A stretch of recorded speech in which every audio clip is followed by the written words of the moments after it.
Well, good afternoon, good evening, and good night. Thank you so much for downloading the Faith Life podcast of Discovery Fellowship Church. I'm your host, Pastor Nathan, here with my co-host, Pastor Matt. Hey, guys. And hopefully you've had a good Thanksgiving. Happy Thanksgiving. You have heard this. Just a little bit of a behind the curtains look, because we're both off all of next week, Matt. You and I are both taking vacation. We're going to be enjoying Thanksgiving as well. Not together.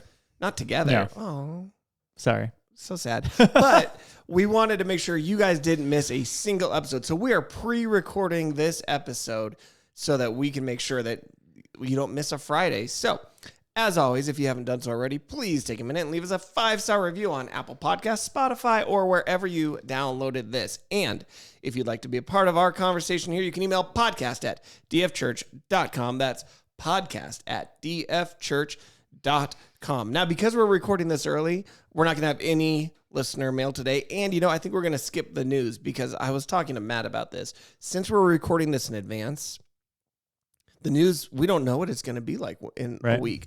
And so, if somebody decided to nuke America and then we didn't report on that, it would be like, oh, wait, why aren't they talking about this? That's weird. So I figured we're just pretending it didn't happen. Let's just skip the news so that it's a little more. I'll give one piece of news. Oh, okay. That's fine. Since this is being released the day after Thanksgiving. Yes. It is now officially stop complaining about my Christmas lights and Christmas tree being up too early.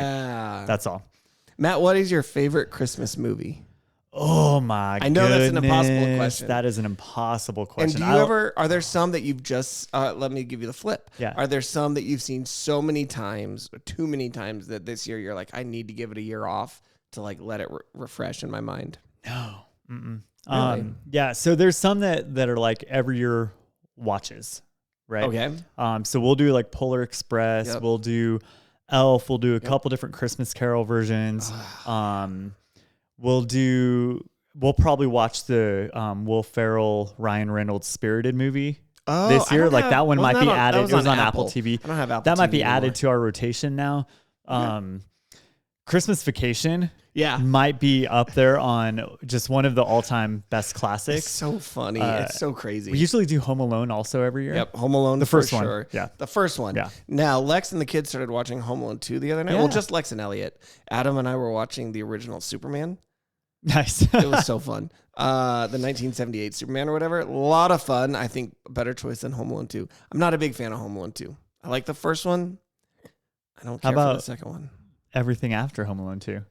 We're pretending those are real movies? I mean, they were released. The only good part about Home Alone 2 was the cool Talk Boy. And it was like, oh man, don't you want one of those for Christmas? Because those were cool. The Talk Boy was awesome. Yes. Other than that, I can skip the movie. What else do we watch? Nightmare Before Christmas. I just count as like a holiday movie in general. So really, you can start in September. Sure. Watching that all the way through December. What about? You watched 8-Bit Christmas? Is that one getting into your rotation? It's just an 80s Christmas story. Yeah, I don't know. I don't know if that will make the rotation again this year. Okay. That might be like an every other year. Did you watch thing. the second Christmas Story? We did. Yes, we did watch it last year. We started it, and I don't think we finished it. So do you put in? See, this is our news today. We're talking about Christmas movies. I love it. News is Christmas. I like it. Do you put in things like Die Hard into your Christmas movie list? Okay, I get what. So it's a movie in proximity of Christmas, probably more than what you. Because when we say a Christmas movie, Christmas has to be a major thematic piece of it, not just it happens to be at a Christmas party. So what about But I like Die Hard. Don't get me wrong, and I guess it's funny to call it a Christmas movie, but I don't know if I'd really call it a Christmas movie. How about Batman Forever? Yeah, see, I wouldn't call it a Christmas movie, but it takes place around Christmas, right? Did you watch the Hawkeye series on Disney Plus? I started it. Marvel has just really burned me lately. That one I might. Oh, dude, you got to watch Loki. I know. I'll get back to that. All right. Just hot take. Loki season 2, top tier Marvel release. Oh, The Grinch. Do you watch The Grinch? Yes. The original animated one, or the newer animated one, or the Jim Carrey one? Yes. Even the Jim Carrey one. Yeah. I can't do it. Little what's her face who? She's so cute. Like it. Okay, but still the movie. And that song good. So good. And Jim Carrey's just kind of funny. That's all. What about the Benedict Cumberbatch one? Benedict. That's an animated one, That's isn't it? the animated The one, and new he talks with an American accent. He's really sassy. Right. He's a really sassy Grinch. That's the new animated one. They're making Which a they're sequel releasing a sequel this year or next year? next year, I think. Oh, I don't think it's this year. If it was this year, I would rewatch the first one again this year then. Well, let's jump into our main topic today, which is surprisingly not Christmas movies. Although you can email podcast@dfchurch.com. Let us know your favorite Christmas movie. And if you say Die Hard, that's fine. That's fine. You can believe that. But, and if there's any that we forgot, It's a Wonderful Life. Is that a Christmas movie? I don't think there's anything Christmassy about it, but it seems like it's a Christmas movie in my mind. Is it not? Is there anything Christmassy about it? I don't know. How about Miracle on 34th Street? You That watch one that is one? because That one's Santa's good. in there. I don't watch it, but that's at least a Christmas movie. That's Santa in it. Yeah, so It's a Wonderful Life. Is that just take place around Christmas time? So I'm trying to remember. Is it like Die Hard? I don't know. I've only seen It's a Wonderful Life like one time. Maybe it's a Thanksgiving movie because it's about being thankful for everything you have, even when things look tough. Here you go. It's a Wonderful Life is a rare Christmas fantasy movie without Santa, but it still delivers compelling glimpse into a new reality for George. Seeing things from a different point of view helped him realize things are not so bad and that there are things to be grateful for. But what makes it a Christmas movie? I think it's all around Christmas. See, to me, it doesn't seem like Christmas is a big part of the plot. I don't know. Maybe him like learning That's that why I there's said more maybe- to Christmas than what he thinks. I feel like it should be a Thanksgiving movie than more than Because a of the Christmas gratitude movie, element 'cause of it's it all being about learning to be grateful content and grateful for what you content. have. See, this goes back to my conversation about Thanksgiving and It's a why. season? Yeah, no, Thanksgiving's a day, but the yeah. attitude of gratitude is something we should have year round. Okay, We talked about that in our last podcast. I think We a little did, bit. and it takes us nicely into today's do it. topic, which it's Black Friday today. Yeah. So it's always struck me, and I'm not the first to make this observation. Obviously, everybody I think at some point makes this observation. The irony, maybe, of having a day where we talk about how grateful we are for everything we have and how thankful we are for everything we have, immediately followed by let's just go buy as much stuff as we can, even if we don't need it, so that we can just consume. And Yes. so I thought we should talk about what that looks like. Like, how do we as Christians approach, first of all, days like this? Yeah. How do we see it in our society? And then maybe how does it come into our lives and into the church in ways that we might not be thinking? Oh, Those were kind of what was yeah. floating around my head when That's I thought good. about this episode. So Matt, started off like, as we go into a day of just crazy shopping, like people knocking each other over and punching each other in the face to try to get, like, you've seen some of these. And the other Right. thing, let me say one more thing that I just, it drives me nuts, is how it continues to even encroach further back into Thanksgiving, where it Right. was like, it used to be. Now, I worked at Best Buy at one point, and I worked there on a Black Friday, and I had to be there at 4 a.m. Okay. And when I got there was already people camped out waiting, and I had to be there waiting or ready because we were going to open up at like 6 and we had so much stuff to set up. So I had to get there super early.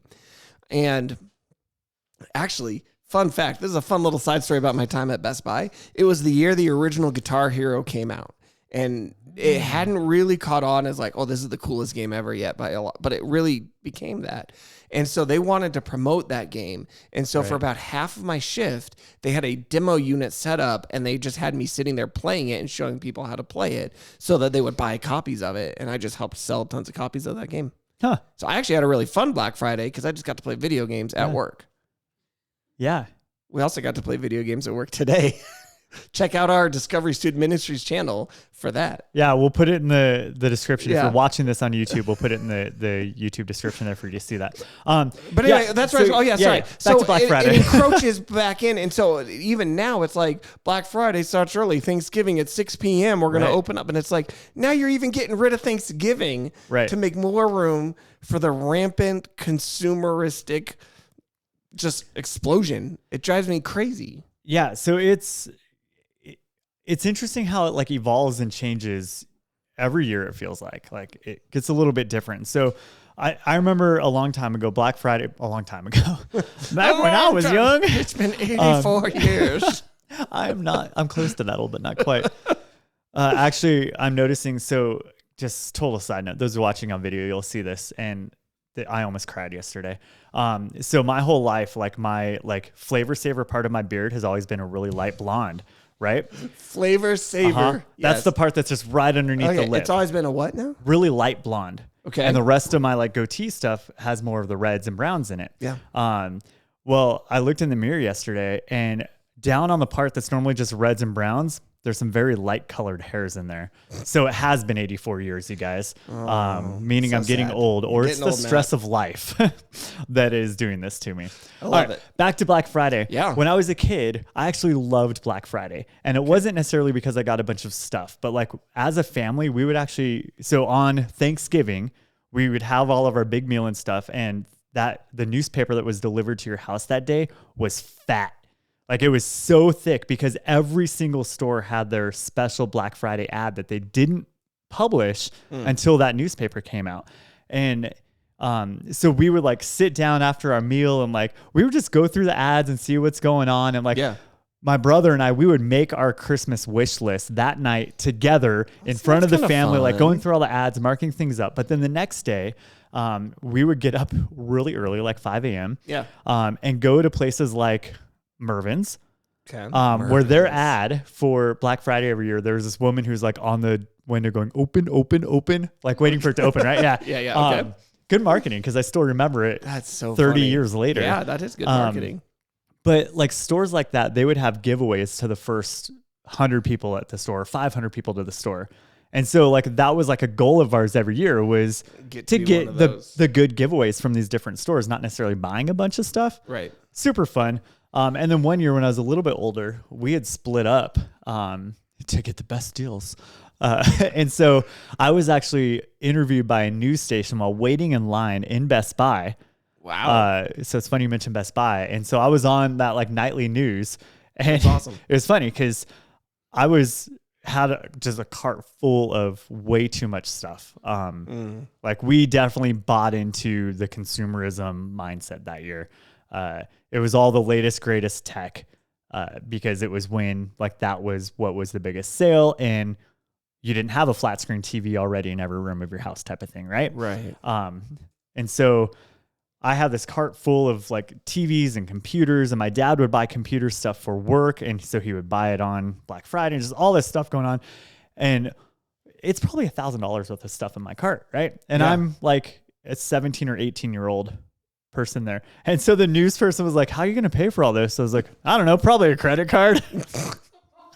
Like the American dream, right? You were just the American dream. I was the right American there. dream. I could just buy whatever I want with a credit card whenever I want, and worry about it later, right? Yeah. And I think that's where we get into this problem, right? Is we think that like I can have whatever I want, whenever I want, and I can worry about the consequence of this later. So right? It's kind of a deeper underlying I think there's a deeper underlying attitude. In fact, I just read a thing. France is actually considering completely banning Black Friday altogether. Oh, wow. So of all the hate that we like to give France, that actually might be kind of cool. We do like to give France a lot of hate here. And not on this podcast, but just in our hearts. And here's the reason why. You ready?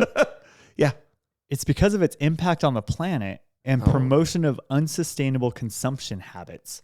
Right. Because a lot of the junk we buy on Black Friday, on these big sales, it's made of like non-recyclable plastics and the e-waste and all this other stuff that we buy every single year because I have to have the latest and greatest. A lot of it is very cheaply made. I learned this at Best Buy. A lot of it is very cheaply made. And what they will do is they will start to slowly in the weeks and months leading up to Black Friday, they'll actually slightly start increasing prices so that when they cut them, it looks like it's a bigger cut. But there's times in which their big sales are actually more expensive than they were 3 months ago at normal price, which is even crazier. It's the illusion of, because it's a deal, I need to get it.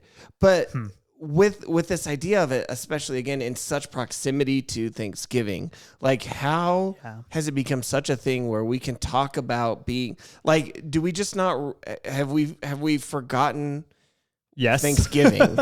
Like what that really is about. Like, is Thanksgiving just an excuse to eat a lot of food and not actually think about being thankful? Yes. Okay. Like I think especially in America, well, that's where we celebrate Thanksgiving. Yeah, I don't think it's holiday anywhere else. Which is funny because Black Friday is a thing elsewhere. Everywhere. Yeah. So they must have something. You might as well, once you've got it on the deals, like just do it everywhere. Do them everywhere. Yeah, I think. Do they do? Yeah. Do they have Black Friday in like Iraq? Let us know. Yeah, I think you have this. We're hypocrites, right? Like, I think it comes down to that. Where, yeah, I'm going to spend a day where I say that I'm thankful for just everything that I have in my life and all the blessings and everything going on. I'm thankful for my family and my friends. I'm thankful for Jesus. I'm thankful for my stuff, this house I get, right? Like, I'm thankful for all these things. And yet my heart says, but I want more. Right? Like, I have to have more. It's this whole keeping up with the Joneses thing that isn't new in America. This is old news. It's not new in our world. It's always like, well, he has and I want. Yeah. Right? It's that coveting, which is in the Bible. I don't know why I pointed to my computer for the Bible. Computer's the Bible. Because your computer's the Bible. I actually have a definition of consumerism up on my computer. So it's an economic and social system that encourages the consumption of goods and services as a means of attaining well-being. Like, this is an intense definition because it's a whole system that's created in order to say that the more stuff you have, the better off you are. Wow. So that should like scare you a little bit because it was a system designed to encourage discontentment. That's a fascinating way to look at it. I've never thought about that until I just saw this definition. More stuff. And so you're always going to be, and it's kind of like what we talked about last week, the whole apathy coming from idolatry. It's like this stuff doesn't ultimately satisfy. And so because of that, you're always trying to just get more and more. And it's a system designed to just feed that loop. Right. All right. So consumerism in this sense didn't exist in the Bible. So does the Bible say anything about this topic? Well, I think it talks about contentment. Okay. Which is kind of the opposite of consumerism, at least based upon that definition we just heard. It talks about coveting. Okay. And so I think those are important things. I think also like there's a lot about in scripture, there's greed and there's envy and there's selfishness, which I think all those things lead to my consumeristic lifestyle. Okay. Right? I want more. I'm jealous of what you have. It's mine, mine, mine. It's all about me, me, me. Right? Like all that type of attitude that's going on. And Luke chapter 12 actually says, watch out, be on your guard against all kinds of greed. Life does not consist in an abundance of possessions. Is that the NIV? I think so. Luke 12? Yep. Luke 12:15. And so that abundant, and ESV also says abundance of possessions as well. And so that phrase right there, like that's what consumerism is all about. We're pursuing stuff. We're pursuing abundance, and we're even in the midst of that potentially missing out on purpose, which stuff isn't bad. And we mentioned that last week as well, right? Like stuff is not bad, but my pursuit of stuff over my pursuit of Christ-likeness is bad. My pursuit of stuff at the expense of other people is bad. You mentioned like people punching others to get that toy. Right? What's the Arnold Schwarzenegger movie? Oh, yeah, Jingle All the Way. There's another Christmas one for you. Right? Like you think of that. They're fighting over this toy. And that, like, I'm not loving my neighbor as myself in that moment. I'm loving my stuff more than anything else. And so, obviously, like, that's a problem. The Psalms talk a lot about, like, not setting our hearts on our riches and on our things, right? In fact, Psalm 62 says, though your riches increase, don't set your heart on them. Right? So, like, that tells me that, okay, gaining isn't necessarily a bad thing. Having's not necessarily a bad thing. It's a heart condition that's the bad thing, right? And so when I recognize, and this is where Thanksgiving comes into play, when I recognize that everything I have, this is a gift from God to be used for his glory and his purposes, not my flesh, not my selfishness. That changes things, right? If I really believe that, it changes how I interact with Black Friday. Because I don't think Black Friday is bad in and of itself. It has pros and cons. The con is when it develops this heart of consumerism and discontentment. Okay. The pro is, I mean, are you supporting local businesses? That's awesome. You're supporting the things that we have and make, right? Like they're made by really creative people. Sure. A lot of them. And so some of them are just stupid, so they're not as creative. Speaking of stupid, I just heard this morning that they're releasing a new Barbie. What is it? Mariah Carey. Wait, how is that dressed in her like All I Want for red Christmas? All I Want for Christmas outfit. $75. Wait a minute. Now that's crazy. Oh my goodness. And here's what's sad. It's going to sell out. Will it be the hot new item this year? Tickle Me Elmo. Do you remember when Tickle Me Elmo was like the crazy thing that everybody went nuts for? Yeah, here's the thing.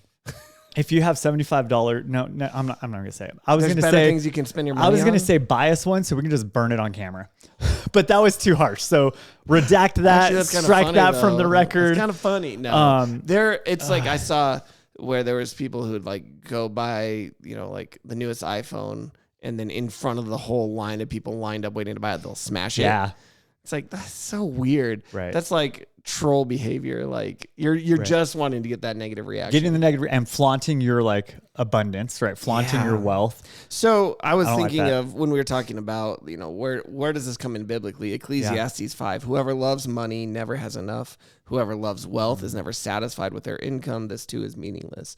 So, and again, it's just this idea that there's a cycle of just chasing after things Right. that'll never satisfy you isn't a new thing. This isn't just an American problem, right? This is a human heart problem.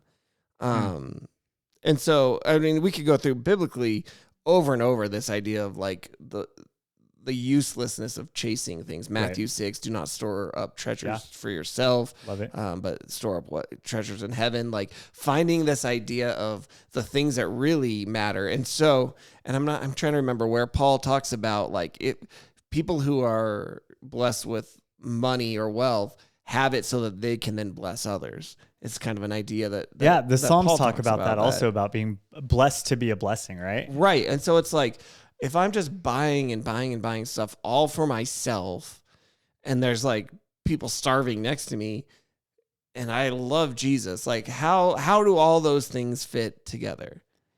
Yeah, that's good. I think, again, it's that heart issue, Right. right? It comes down to, where do my affections lie? Right.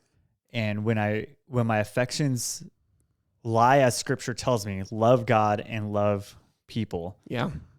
When that is actually true in my life, my stuff is no longer my stuff. Right. My stuff is God's stuff. My stuff is your stuff. Right. Right. There's no like, I can't invite you over because you might eat my favorite cinnamon roll or whatever it is. Right? That's you have a cheesy, favorite cinnamon roll? Almost any cheesy. homemade, and it's a cheesy cinnamon roll. That's disgusting. Right, like I'm reminded in 1 Timothy, we brought nothing into this world. We can take nothing out of it. Right. Like, right. And then right before that says godliness with contentment is great gain. Right. And Paul talks about that too. Like I've learned, and this is a verse that sometimes gets ripped out of its context, but Paul says, I've learned how to be satisfied with a lot. I've learned how to be satisfied with little. I can do all things through Christ who strengthens me. It's contentment. It's contentment. In the midst of all of it. And so, so we have this issue where I'm just not content. Like I don't trust that God has given me everything I need to be used by him for his glory and my good. Right. And so I'm pursuing wealth for myself. I'm pursuing stuff for myself. I'm trying to find my satisfaction. And this is an identity issue. I'm trying to find my satisfaction in my stuff. Yeah. Right. I need the latest and greatest everything so that you like me more. Right. Right. And I remember I had a friend this is going way back in kindergarten. This is where it starts. Remember right? that. We are born broken and selfish. Right. And like wanting to have everyone just like me for things. And so in kindergarten, one of our friends in our class, he got the gift of the year. Okay. That we all wanted for Christmas. It was this giant Ghostbusters, like the car, the whole vehicle with all the action figures in it. Yeah. And like it was all the bells and whistles. It was like the coolest thing. And he took it to school one day. And every single boy, every one of us, he was like king of the playground that day because he had the toy that none of us else got. And like, just right away at that age, it was like my envy came out, my jealousy, my desire for stuff, my selfishness. And you know what made my day? It broke. When we were all playing, he looked at me and he said, "Hey, Matt, you can be the siren." So like I made the little siren sound as we were playing. Like only 3 of us got to actually participate in playing with him while the rest just had to watch. Wow. And it was the dumbest thing ever. But like that whole consumeristic, the stuff is what makes you mindset started way back then. Like for me in kindergarten, where like I didn't know that I had a consumeristic mindset. I didn't know that I was placing my identity in what I had or didn't have. Right. And then in middle school, I needed new shoes, and I came from, we always had enough in my family, right? But we weren't like well off. Sure. Right? So the shoes I got in middle school, which middle school is a defining stage of life, I had PF Flyers. I don't know what that means. Purchased from Walmart. Nice. So the brand PF Flyers is talked about, I think, in the movie Sandlot. Right? Those are the ones that make you run faster, jump higher, blah, blah, blah. Like it's the PF Flyers. But then they became a Walmart, $10 pair of shoes. And so I thought they were cool because I heard that name in a movie. Right. You saw it in Sandlot, so it must be sweet. Boy, was I mistaken. Apparently my shoes were not cool. They were worthy of being mocked severely. Wow. Right? And so like, again, my like contentment and my identity came in that I didn't have the same cool shoes that they had. In fact, my shoes were so uncool that I was being mocked for it. That's so sad. And so like our world is stupid. Our world is broken. That is. People are stupid and broken. Like I'm as guilty of it as anyone. I'm just as stupid and broken as you are. Yeah. And so like it really comes down to, and we've talked about this with our students a lot lately, is what are we actually allowing to identify us? Is it my stuff? Or is it my Savior?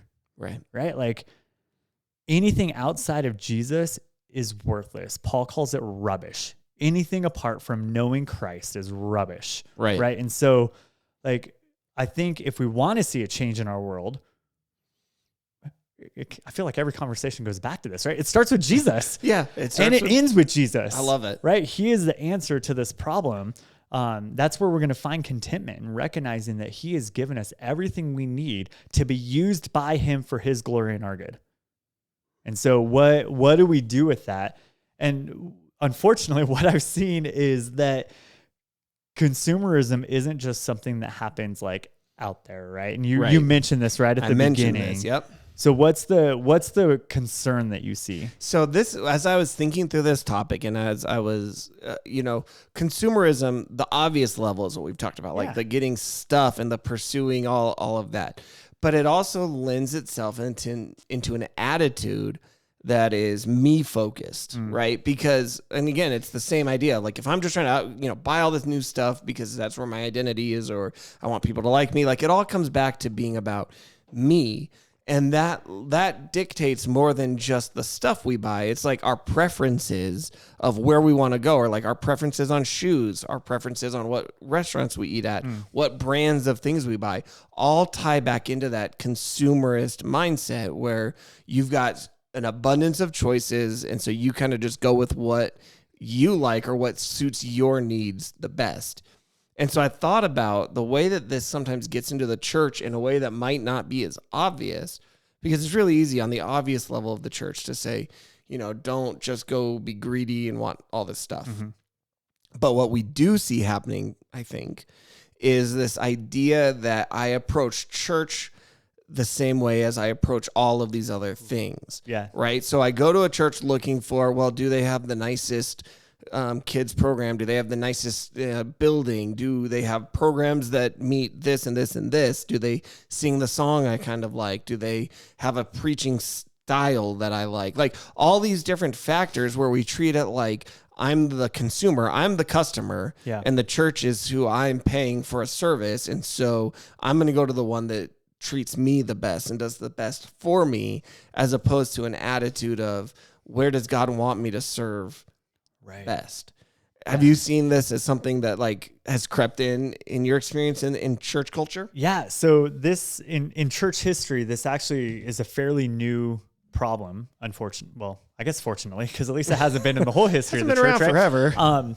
So in the 70s, we saw the drop of like young people attending church. It just wasn't for them, right? Okay. And so there was a big decline. We saw a few people that started to like reverse that trend, but then really in like the late 80s and early 90s, you started to have this a few pastors who would kind of think through new ideas of how to reach people better. Okay. And so they started to create these church experiences with something for everyone. Right. And so it became like this entertainment based model. And actually there's a book by Skye Jethani called How Churches Became Cruise Ships. And she says this in it. The logic was simple. If the baby boomers did not feel the need to connect with God, then perhaps another felt need would draw them into church. The need for community or entertainment or help with their children and marriages. While they consumed the upbeat music, support groups, dramas, and therapeutic sermons, the hope was that they could find God as well. Right. And so like that continued to grow, where we would draw you in with other things in hopes that maybe you'll find God instead of letting God be the center of our worship. Yeah. It became our program was the center of our worship. Interesting. And we've talked about this a lot here amongst some of us about how church for a lot of people has become this country club for them, right? Right. Another name for a cruise ship type of thing, right? Cruise It's ship this or country club where club. it's me and my buddies coming and just getting the things we want and Right. being catered to in the way that we like. And it really doesn't have anything to do with Jesus. Now, we're never going to say that out loud. Right. It's all about Jesus Right. out loud. Out loud. But my that's heart, what we really, say. it's all about what I want, how I want it, and when I want it. And anything outside of that is wrong. Right. When what I want, when I want, and how I want it is not biblical whatsoever, right? And so I think that's where we see this issue where now we've become this consumer-centric church, not just a consumer-centric culture, right? Where now as a church, you're coming here to Discovery Fellowship. What can you do for me? Right. What are you providing to meet my felt needs? Yeah. And less about, is Jesus here? Right. And it's not even just, and there's this attitude then that I've seen of like, and if you don't, I can go somewhere else. Like I can take my business elsewhere. So you better do what I want. Right.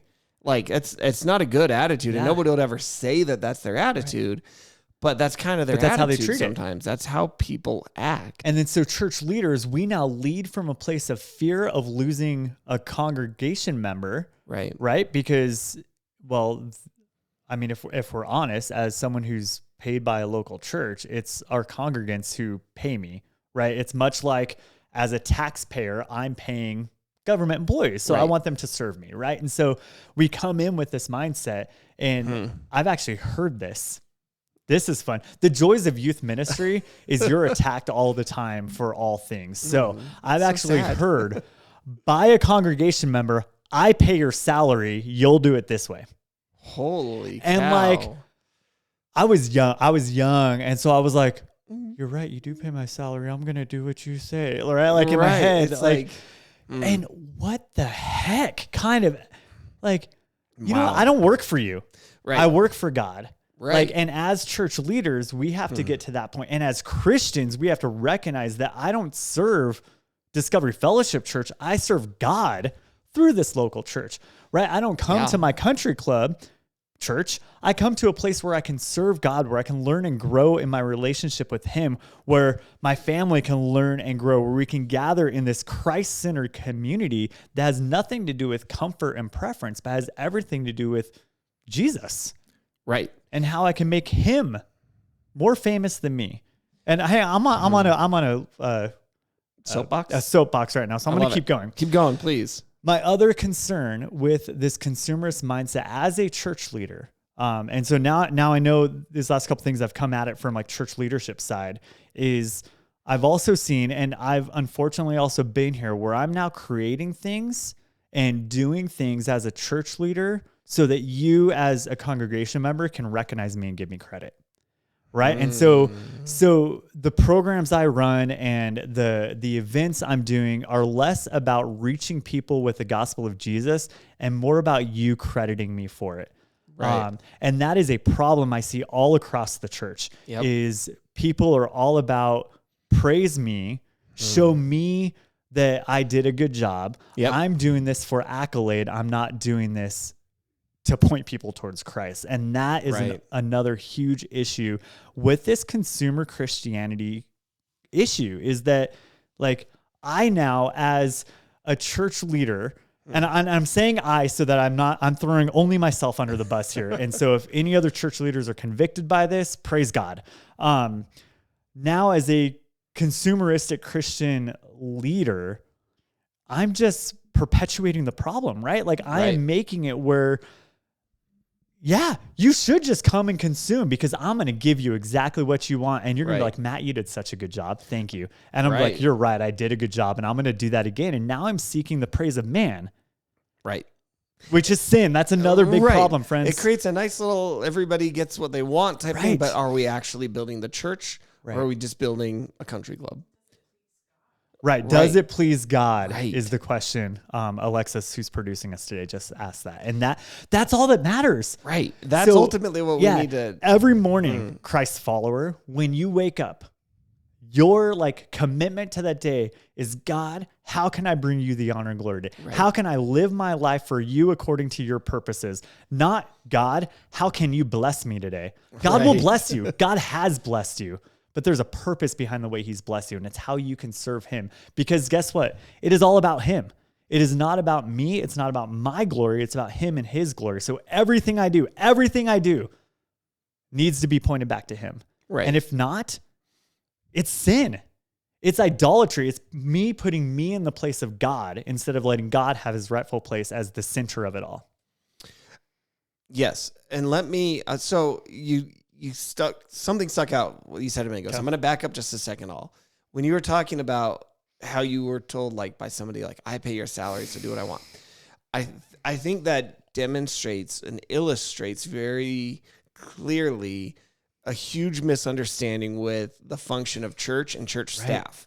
And so when we think about it, I think a lot of people, again, because of this mindset of like, I pay in my offering each week, and so you do the job that I'm paying you for. It almost creates this idea that like the staff is the one who exists to do the ministry and the people are there to support that. Yeah. So yeah, it's this, we've outsourced service and ministry and evangelism and discipleship and fill in the blank. We've outsourced it to quote unquote the professionals. Right.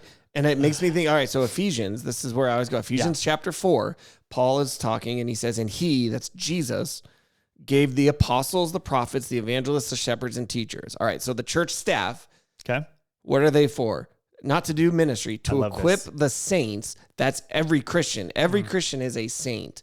To equip the saints for the work of ministry, for building up the body of Christ until we all attain the unity of the faith and the knowledge of the Son of God, to mature manhood, to the measure of the stature of the fullness of Christ.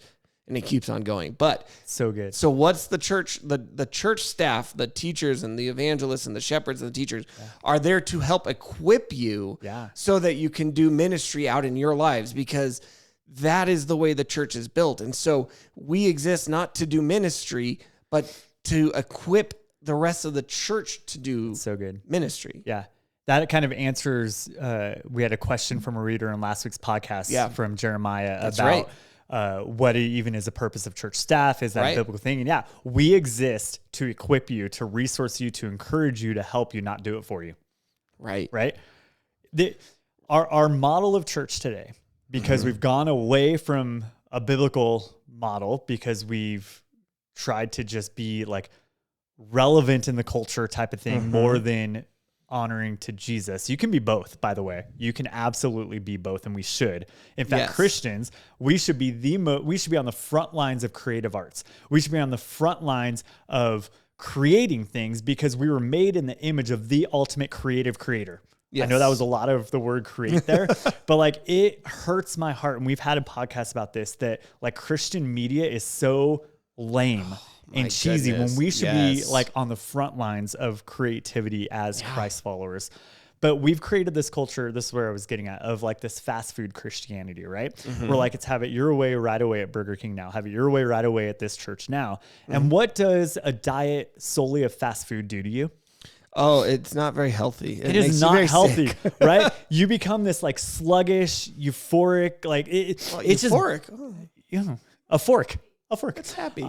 You become a fork. No, like not euphoria addicted. Okay. Sorry, right? You're just kind of in like, I'm addicted to the feeling of eating that taco from Taco. I'm addicted to the first bite of that double animal style, right? Like, oh yeah.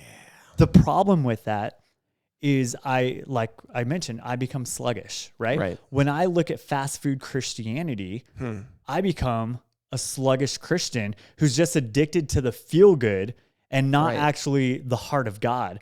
There's another quote, Alan Hirsch in his book, The Forgotten Way, says this: whether we choose it or not, almost all expressions of church in the West are implicitly vulnerable to non-discipleship, professionalized ministry, spiritual passivity, and consumerism. The problem is rooted in the profoundly non-missional assumptions of the system itself. So again, this goes back to a problem with the system, right? Where unfortunately, for the last 20, 30, 50 years even, we've created this system of church where you can come, you can consume, you can go, you checked it off a list, you feel good about yourself, and you can not have to think about God for the rest of the week. Come back next Sunday, you check it off, you feel good about yourself. I'm going to preach a sermon to you that makes you feel all warm and fuzzy, give you that nice little TED Talk, some upbeat, hypey music, throw in that fog machine. Again, there's nothing wrong necessarily with any of these things, but when this becomes the system, instead of focus on worshiping Jesus and growing in our relationship with him, and then taking him out of this building into the world that we live in, right? Yeah, the Sunday Christian is a systemic problem that we have in our world, and we need to get out of that. And Christian listening to this, you need to get out of it.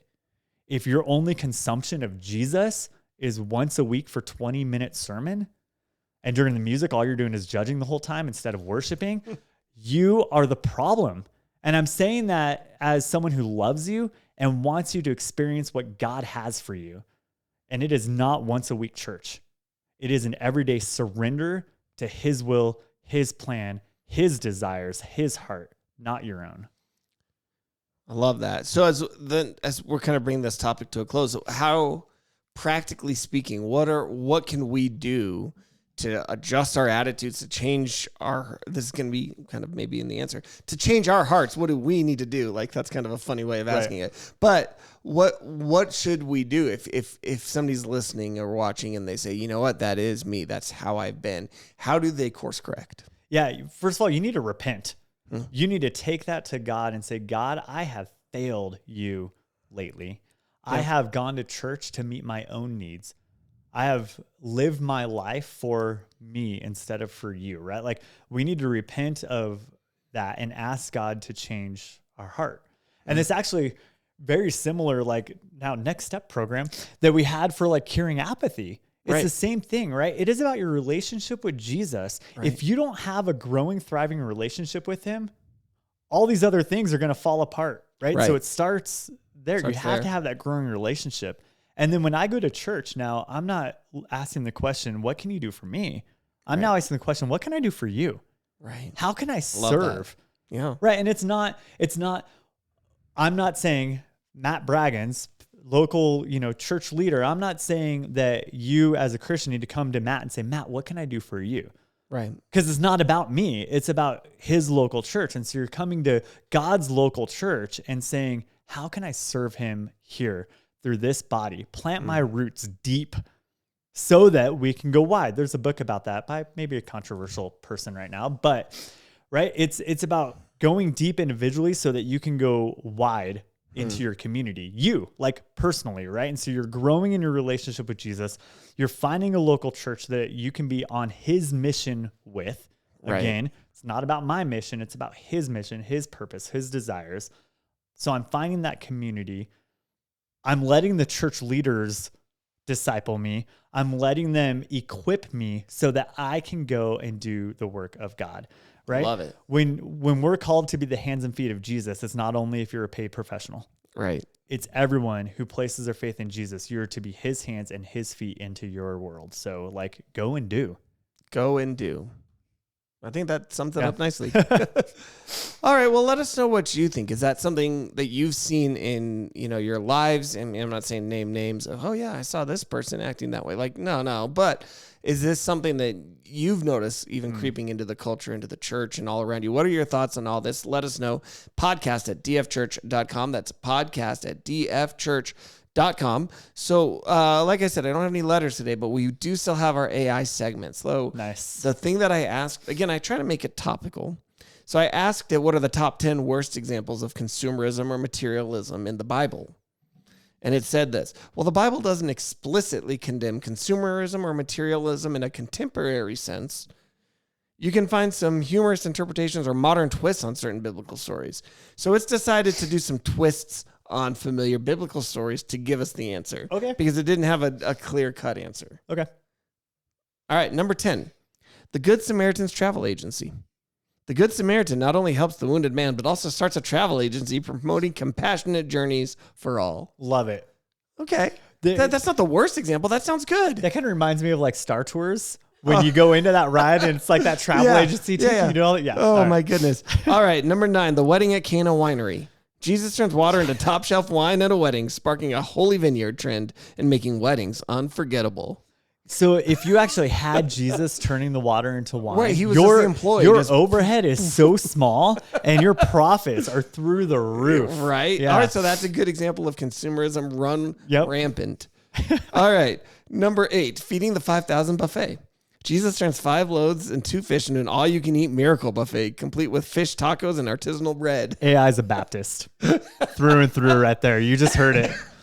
Oh my goodness. Yeah, again, these are all, I guess, good business opportunities. What was the food that buffet was going to give me? Fish tacos and artisanal bread. I love that because loaves the and fishes. Yeah. Here's my problem with buffets. A lot of them, the food is just so mediocre. Yeah. That I'd rather have a little bit of something really good than a whole lot of just. That's all. I don't know why I made that sound and face. Sorry. Excuse me. Goodness, you're killing me. I'm killing you, Smalls. Number 7. Hey, that's Sandlot, right? Isn't that what that's from? Yeah. Number 7, Moses burning bushcraft store. Moses encounters a burning bush that sells the latest in fireproof sandals and divine GPS navigation. Fireproof sandals for Moses. The bush is the store in this example. He goes to the store and it's got like, he goes to the bush, and as he looks at it, he can step inside and there's a store. Yeah? What? All right. Okay, number 6, Zacchaeus, the tax collector's luxury treehouse. After meeting Jesus, Zacchaeus sells half of his possessions and builds a lavish treehouse with the best view in town. Dude, there's actually like some shows about the like people world's who live in greatest tree houses, and they're like resorts that you can go and stay in, and some of them are really cool. So I picture something like that. Yeah, because as a tax collector, a tax collector, as a tax collector, typically at that time you were known as a greedy, selfish person. So if he sold half of his possessions to build this, that's probably a pretty decent tree house he's building. Love it. Number 5, the Tower of Amazon.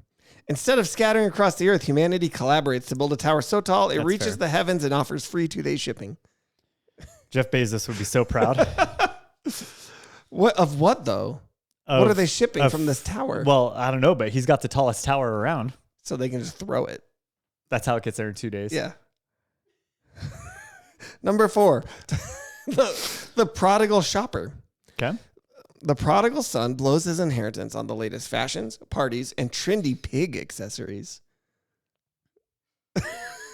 What? You had me. Well, because you remember the part of it's remembering the part of the story where he has to go and be around the pigs. He's like begging to eat their slop leftovers. Right. And so in this version of it, he spends his inheritance on buying accessories for them. Wow. That's kind of fun. Pig accessories. Pig accessories. Number 3, Job's discount warehouse. Satan challenges Job's faith by bankrupting his store, but Job's resilience is tested as he rebuilds and launches Joe's Bargain Barn. Wait, why? What from the story of Job leads you to him opening up a discount? He lost everything and then ended up with new stuff to try and replace the stuff he lost, but he still has a hole in his heart of what he lost. Everything half off? I don't know. I don't know what's going on here. Number 2, Noah's Ark shopping spree.